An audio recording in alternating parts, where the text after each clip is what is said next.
Chapter 5. Eels and Clams. Jack looked at Annie. "We can't stay here," he said. "What?" she said. "We can't go home now. The Pilgrims need us to help them." "But we don't know how to do anything," Jack said.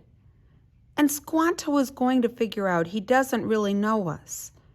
"And don't worry so much," said Annie. "We help Mom and Dad make our Thanksgiving dinner every year, don't we?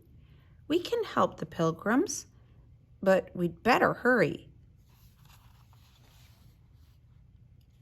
Clutching the big basket, she started running toward the bay. Jack sighed, then ran after her. At the rocky shore, they stopped and looked around. Little waves rolled onto the short stretch of sand. The salty air felt clean and fresh. Seagulls swooped over the water. "I wonder where the eels are," said Annie. "And the clams." "I'll look in the book," said Jack. He pulled out their book and looked up eels in the index. He turned to the right page and read aloud. "Squanto showed the Pilgrims a way to catch eels.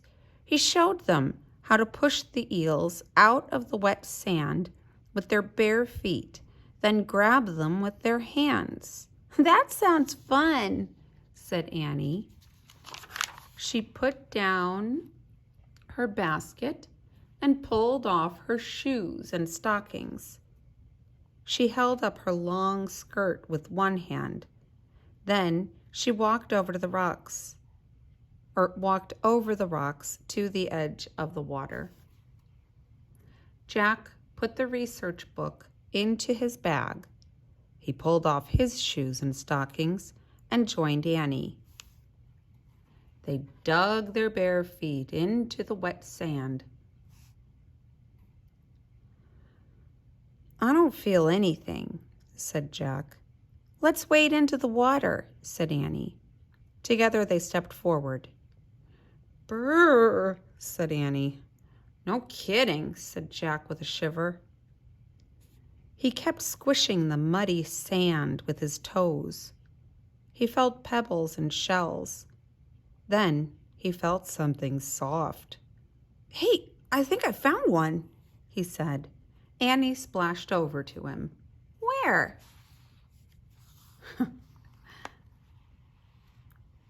"Stand back," he said. "Here." Jack squished harder with his feet. The soft thing moved. Jack squished more. An eel slithered through the water. Jack grabbed it with both hands. "Ah!" he yelled.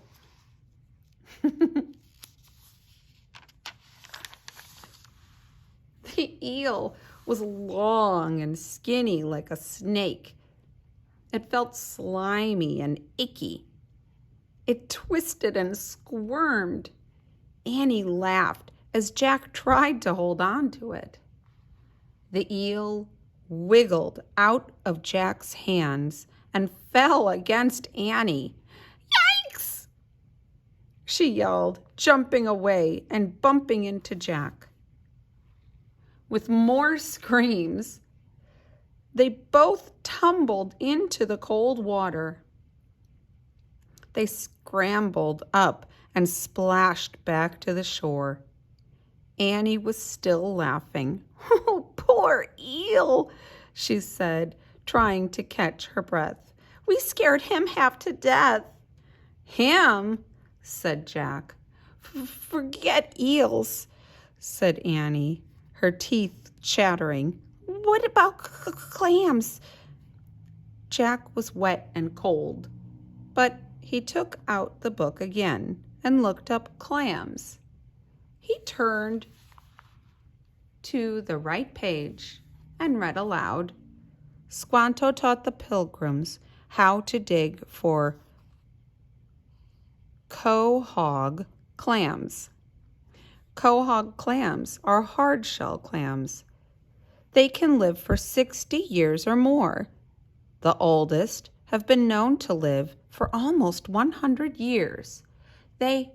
Oh, forget it, Annie broke in. What? Said Jack. Can't catch them, she said. They live to be so old. We can't just end their lives. Jack sighed. He sat down on a rock. Annie sat next to him. Their clothes were soaking wet. Their feet were caked with muddy sand. Their basket was empty. What other things do Pilgrim kids do to help? Said Annie. Jack opened the book again. He looked up Pilgrim Children. He read aloud. Pilgrim children worked very hard. They built fences and cared for animals. They planted, harvested, and ground corn. They picked pumpkins, peas, and beans. They guarded the fields. They fished and hunted. They carried water. They collected nuts. They cooked and cleaned. They did everything they were told. They never complained about being tired. Oh, man. I feel tired just reading this, said Jack, closing the book. We make lousy Pilgrim children. Yeah, I know, said Annie. Maybe we could do something like keep an eye on the turkey and tell them when it's ready. That's how I help Mom every year. Annie, Thanksgiving in Frog Creek is a whole different story from Thanksgiving with the Pilgrims, said Jack. Annie, Jack, a voice called. Jack quickly put away their book. Then they turned around. Priscilla was standing on a rock. She held a pumpkin and carried a basket filled with yellow squash and red corn. I was looking for you, she said. That's the end of chapter 5.